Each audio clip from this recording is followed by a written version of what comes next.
النهارده هنعمل مع بعض وصفة مرتبطة بالمدارس واللانش بوكس، وهي الناجتس.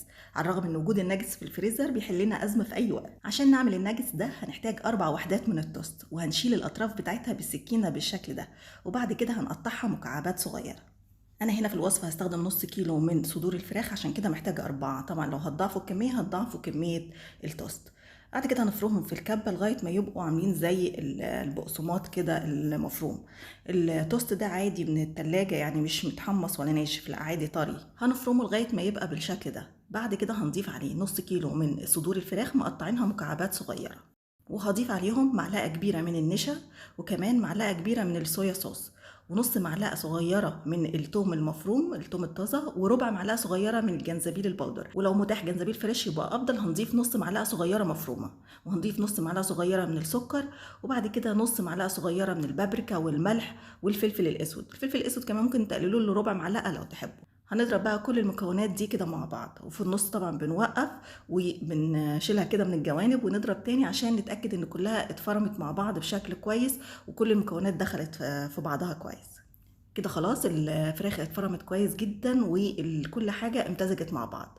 هنجيب بقى ورقة زبدة او كيس، نحط عليه شوية زيت كده صغيرين ونفردهم عليها، وناخد الخليط ده كله بتاع الفراخ وهنضيف عليه معلقة كده صغيرة من الزيت، ونعجنهم مع بعض كويس جدا لغاية ما تبقى معانا العجينة طرية زي ما انتوا هتشوفوا كده بالشكل ده. هنبدأ بقى نفردها على نفس الكيس او على نفس الورقة بايدينا، ممكن بايدينا عادي جدا، بس نحاول نخليها مستطيل او مربع على قد ما نقدر. ممكن كمان نحط عليها كيس تاني من فوق ونفردها بالنشابة، هيساعدنا اكتر ان كمان يبقى السمك بتاعها واحد. انا مش عايزاها لا تخينة قوي ولا رفيعة قوي، هوريكم بالظبط السمك اللي انا عاملاه. عايزه اسوي بقى الاطراف، فجبت سكينه وحطيت عليها زيت وبدات اقطع الاطراف بالشكل ده عشان يبقى عندي شكل مستطيل او مربع مظبوط بالظبط. هشيل كل الزيادات من على الجنب، وعايزه اوريكم بقى شكل السمك اللي انا عاملاه. بصوا هو ده بالظبط سمك الناجتس اللي انا عاملاه. بعد كده هقطعها على شكل مربعات. طبعا تقدروا تقطعوها زي ما انتوا عايزين، ممكن تعملوها على شكل صوابع، ممكن تعملوا مكعبات صغيره او مربعات صغيره او كبيره، الحجم ده يرجع لكم. باقي كميه الفراخ ممكن نشكلها بشكل تاني اللي هو شكل الدمعه ده او شكل بيضاوي، تقدروا تعملوها يعني بالشكل اللي انتوا حابينه. بعد ما اخلص كل الكميه بالشكل ده بدخلها الفريزر لمده ساعه او ساعتين بس عشان تتماسك كويس، عشان اقدر احط الطبقه التانية عليها. عشان نغلفها هنحتاج بيضة عليها رشة ملح ورشة فلفل، وهضيف عليها تلت كوباية من اللبن، وهقلبهم كويس جدا مع بعض.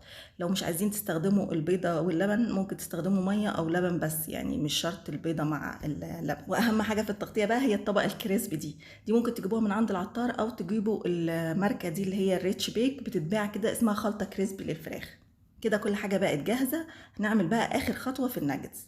طبعا هو بعد ما بيتحط في الفريزر شايفين هو بقى متماسك ان انا اقدر امسكه كده كويس، وبيتقطع بسهولة لان احنا كنا مقطعينه من قبل ما بيدخل الفريزر، فسهل علينا ان احنا نظبطه بالشكل ده.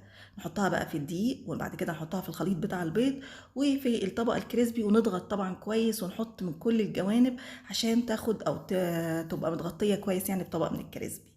هنكمل الخطوات ونخلص كل الكمية اللي معانا. المقدار ده عمل لي حوالي 35 واحدة من الناجتس. ده شكلهم النهائي بعد ما خلصنا التغطية بتاعتهم. بعد كده بنشيل في العلب الكمية اللي احنا مش عايزينها، يعني احنا نستخدم دلوقتي الكمية اللي احنا عايزينها، والباقي بنحطه في علبة كده تحتيها ورقة زبدة او تحتيها كيس. نحط طبقة وبعد كده نحط عليها كيس تاني، وبعد كده نحط طبقة تانية. ما نحطهمش على بعض عشان ما يمسكوش في بعض وما نقدرش نخرجهم بعد كده. بعد ما نخلص الطبقة التانية بنحط طبعا الطبق في الفريزر. لما بنيجي نقليه بنطلعه قبلها كده ب10 دقايق ولا ربع ساعة، وبنقليه على طول، مش لازم يفك خالص. لما بنقليه بقى بنسخن الزيت كويس، ويكون يا ريت زيت غزير عشان تبقى مغطي كل الناجتس. واول ما بنحط الناجتس بنوطي النار عشان يستوي كويس وما ياخدش لون او يتحرق من بره ويكون لسه ناي من جوه. واول ما بياخد لون بنقلبه على الناحية التانية عشان يبقى كله كده واخد لون ذهبي جميل قوي. شايفين بقى شكلها عامل ازاي ولونها الذهبي؟ طبعا حاجة كده تفتح النفس، محدش هيقدر يقاومها ابدا. طبعا الحاجات دي بتوفر علينا وقت وبتبقى حل لينا لما بنكون مضغوطين او لما نكون ما عندناش وقت نعمل اكل. نطلع شويه كده نحمرهم جنب شويه مكرونه، نحطها في سندوتشات مع مايونيز وكاتشب، نحمر جنبهم شويه بطاطس. بتقضي الغرض، بتنفع كمان في سندوتشات للمدارس، يعني حل حلو جدا، وكمان يعتبر اقتصادي الى حد ما، وانضف طبعا من ان احنا نشتري الناجتس الجاهز. وعلى فكرة لو ما عندكمش التوست عادي نبدله بالفينو اللي بنجيبه من الفرن، بس طبعا نقشره ونشيل القشرة اللي من بره ونستخدم القلب بتاع الفينو بس. وده شكل الناجتس من جوه. الطبقة زي ما انتوا شايفين متماسكة جدا، القشرة مش فكة عن الناجتس نفسه، طعمها وريحتها يجننوا. يلا بقى جربوها وقولولي رأيكم فيها ايه، وبالهنا والشفا مقدما لكل اللي هيجربها، واشوفكم على خير الفيديو الجاي.